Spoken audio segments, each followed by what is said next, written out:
everybody, Katy from She Strength here. I wanted to take a couple minutes and talk about a topic that a lot of my clients and even myself combat on a daily basis, and that's having to sit. Whether that's in the car, driving to and from work, or driving kids to and from school, whatever it might be. We have close to about a 20-minute drive in one way to drop my kids off to school. So I find myself getting a little stiff already first thing in the morning, or sitting at a desk. You lay in bed, you get up, move a little, go sit in a desk, and your body quickly wants to conform to the position that it's going to be in the most. So you're going to find you're tight, you got tight hip flexors, you got tight hamstrings, you got tight upper back and neck. And it makes sense because they're sitting short, they're taking stress. When we sit, our spine takes more load through it versus when we're standing in a proper posture. And then when we sit, because it is harder to sit and maintain posture, we get into bad posture. And so again, we get a lot of upper back tightness, low back tightness, glute weakness, abdominal weakness, because we've got this tug of war between our muscles, and it's all in a sense of trying to gain stability. Of course, one of the top things we're going to tell you is we need you to move, but say you can't, like say you have to work. There are two top things that I like to focus on for myself and encourage my clients to do for themselves on a daily basis, multiple times a day even, because we don't realize how caught up in our head we get and how out of sync with what's going on in our body. So the top one is going to be breathing.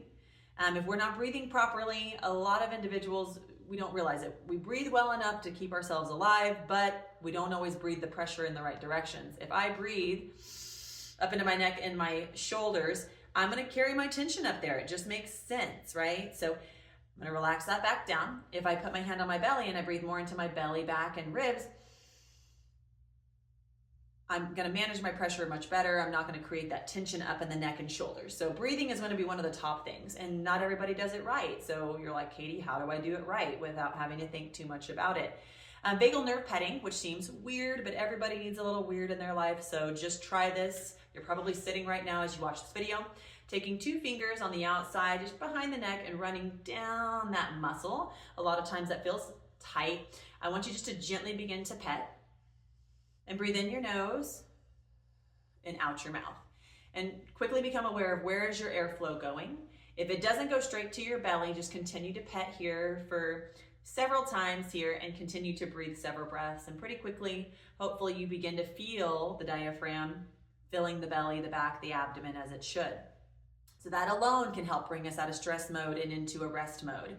Second would be checking in with your body, right? That mind-body connection, like, am I tensing up? Am I clenching my jaw? Am I shrugging my shoulders? Am I clenching my hands as I'm driving the steering wheel?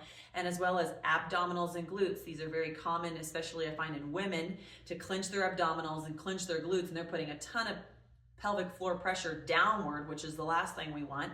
And then again, a lot of stiffness up into their neck and shoulders. So let it all melt. Let your belly hang out. Let your glutes melt to the side, and let your shoulders drop down. Check in with your jaw. Sometimes we can't let go very easy, so one of the biggest things you can do to get yourself to let go is squeeze as tight as you can. Squeeze, squeeze, squeeze, squeeze, squeeze. Shoulders, glutes, abdominals, anything you can, and then as slow as you can, just kind of begin to let it go. So again, just checking back in with, are we breathing appropriately? Am I carrying and creating tension on my own because I'm all caught up in my head and my thoughts? Take a couple minutes, several times a day, to check in with your body and breathe right.